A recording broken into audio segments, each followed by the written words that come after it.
بسم اللہ الرحمن الرحیم۔ تمام سننے اور دیکھنے والوں کو السلام علیکم۔ میں امید کرتی ہوں آپ تمام لوگ خیر و عافیت سے ہوں گے، اور میری اللہ تعالیٰ سے دعا ہے کہ اللہ تعالیٰ آپ تمام لوگوں کو اپنی حفظ و امان میں رکھے۔ شعبان کے مہینے میں یہ 6 کام ضرور کرنے چاہیے۔ یہ 6 کام ہر مسلمان مرد اور عورت کے لیے ضروری ہیں۔ تو شعبان کے مہینے میں پہلا کام جو آپ نے کرنا ہے وہ ہے روزوں کی کثرت۔ اس مہینے میں کثرت کے ساتھ روزے رکھیں۔ حضرت اسامہ بن زید رضی اللہ عنہما فرماتے ہیں کہ میں نے نبی کریم صلی اللہ علیہ وآلہ وسلم سے دریافت کیا، اے اللہ کے رسول، جس طرح کثرت کے ساتھ آپ صلی اللہ علیہ وآلہ وسلم کو شعبان کے مہینے میں روزے رکھتے دیکھتا ہوں، کسی اور مہینے میں آپ کو اتنی کثرت کے ساتھ روزے رکھتے نہیں دیکھا۔ تو آپ صلی اللہ علیہ وآلہ وسلم نے فرمایا، یہ مہینہ رجب اور رمضان کے درمیان میں ہے، اور عام طور پر لوگ اس مہینے کی برکات سے غافل ہوتے ہیں۔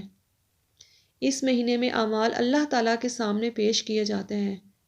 تو آپ صلی اللہ علیہ وآلہ وسلم نے فرمایا، میری یہ خواہش ہے کہ میرے اعمال اللہ تعالیٰ کے سامنے اس حال میں پیش ہوں کہ میں اس وقت روزے کی حالت میں ہوں۔ جب یہ مہینہ آتا تو آپ صلی اللہ علیہ وآلہ وسلم اتنے زیادہ روزے رکھتے کہ لوگ یہ سمجھتے کہ آپ صلی اللہ علیہ وآلہ وسلم روزے ہی رکھیں گے۔ تو آپ لوگ بھی اس مہینے میں زیادہ سے زیادہ روزے رکھیں۔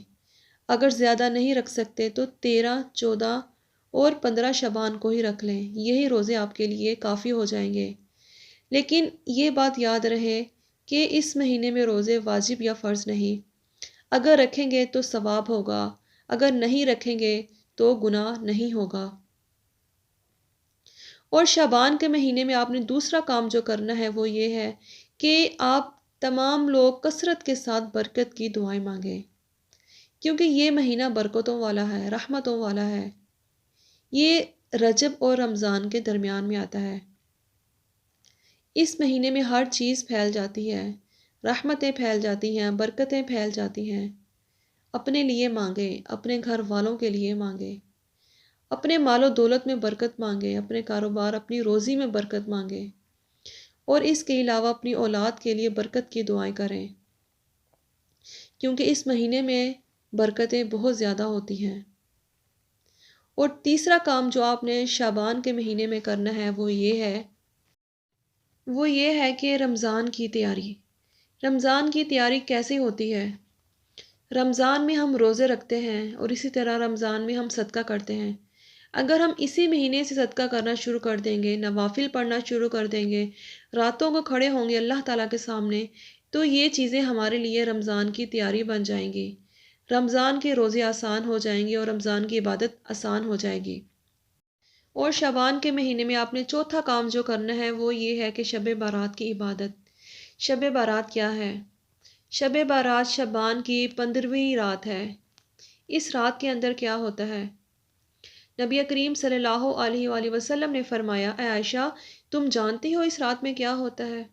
عرض کیا، یا رسول اللہ صلی اللہ علیہ وآلہ وسلم، آپ ہی بتلا دیجئے، اس میں کیا ہوتا ہے؟ آپ صلی اللہ علیہ وآلہ وسلم نے فرمایا، اس رات میں یہ ہوتا ہے کہ آدم علیہ السلام کی اولاد میں سے جو شخص اس سال پیدا ہوگا اور جو اس سال میں مرے گا، اس کا مرنا اور پیدا ہونا لکھا جاتا ہے، اور جو فرشتے ان کاموں پر مقرر ہیں ان کو اطلاع دی جاتی ہے، اور جتنا جتنا رزق مخلوق کو اس برس میں ملے گا سب لکھا جاتا ہے۔ اور اسی 15ویں رات اللہ تعالیٰ سورج ڈوبتے ہی اس دنیا کے آسمان پر تشریف لاتے ہیں، اور ارشاد فرماتے ہیں کہ کوئی نیک بندہ ایسا ہے جو مجھ سے بخشش مانگے اور میں اسے بخش دوں، کوئی مجھ سے رزق مانگے اور میں اس کو رزق دوں، اور کوئی مصیبت کا مارا دعا کرے اور میں اس کی مصیبت دور کر دوں۔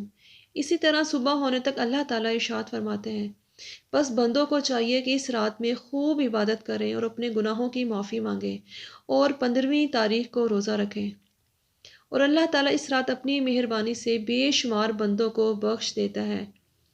نبی کریم صلی اللہ علیہ وآلہ وسلم نے فرمایا، اللہ تعالیٰ 2 بندوں کے علاوہ باقی ہر کسی کی مغفرت کر دیتا ہے۔ وہ 2 بندے کون سے ہیں؟ ایک وہ بندہ جو اللہ تعالیٰ کے ساتھ شرک کرتا ہے، اس کی مغفرت نہیں ہوتی، اور دوسرا وہ بنتا ہے جس کے دل میں بغض ہو، کینہ ہو۔ ان دو آدمیوں کے علاوہ اللہ تعالیٰ باقی ہر کسی کی مغفرت کر دیتے ہیں۔ اور شعبان کے مہینے میں آپ نے جو 5واں کام کرنا ہے وہ یہ ہے قرآن مجید کی تلاوت۔ رمضان کے اندر ہر مسلمان کی خواہش ہوتی ہے کہ وہ زیادہ سے زیادہ قرآن مجید کو ختم کرے، لیکن بہت ہی کم لوگ ایسے ہوتے ہیں جو قرآن مجید کو رمضان کے اندر کثرت کے ساتھ پڑھتے ہیں۔ اگر آپ شعبان کے مہینے میں ہی تلاوت شروع کر دیں گے تو رمضان کے اندر آپ کے لیے تلاوت کرنا آسان ہو جائے گا۔ اور شعبان کے مہینے میں آپ نے جو 6واں کام کرنا ہے وہ یہ ہے رمضان کا استقبال۔ رمضان کا استقبال کیسے کیا جاتا ہے؟ اس کی تاریخوں کو گنا جائے، روزانہ یہ اندازہ لگایا جائے کہ رمضان ہم سے کتنا دور رہ گیا ہے۔